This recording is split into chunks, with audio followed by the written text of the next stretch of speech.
हर साल आषाढ़ माह के शुक्ल पक्ष की द्वितीया तिथि को ओडिशा के पुरी में जगन्नाथ रथ यात्रा का आयोजन किया जाता है, जिसमें हजारों श्रद्धालु भाग लेते हैं।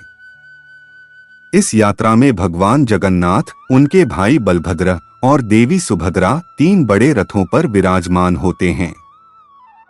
इस साल यह यात्रा 7 जुलाई को सुबह 4:26 से शुरू होगी और 8 जुलाई को सुबह 4:59 पे यह यात्रा समाप्त होगी।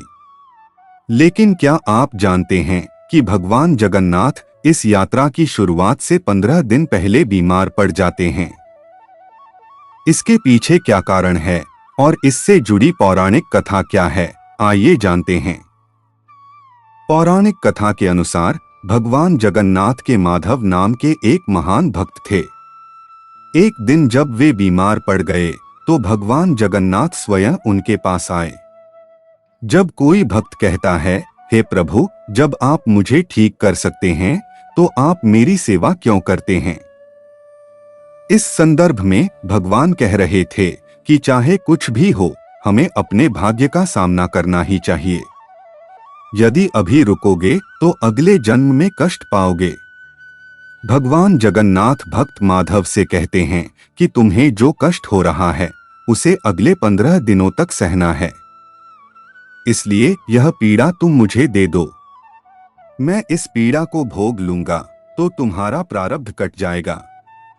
मान्यता है कि तभी से भगवान जगन्नाथ साल में एक बार 15 दिनों के लिए बीमार होते हैं। दूसरी मान्यता के अनुसार भगवान जगन्नाथ, उनके भाई बलभद्र और उनकी बहन देवी सुभद्रा रथ पर बैठकर अपनी मौसी के घर जाते हैं। वे 7 दिनों तक अपनी मौसी के घर रहते हैं, फिर लौट आते हैं।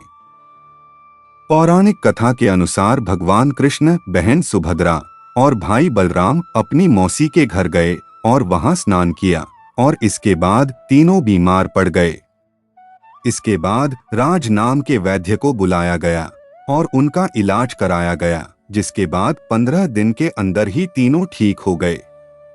ठीक होने के बाद तीनों भाई बहन नगर भ्रमण के लिए निकले। कहते हैं तभी से हर साल यह परंपरा निभाई जाती है।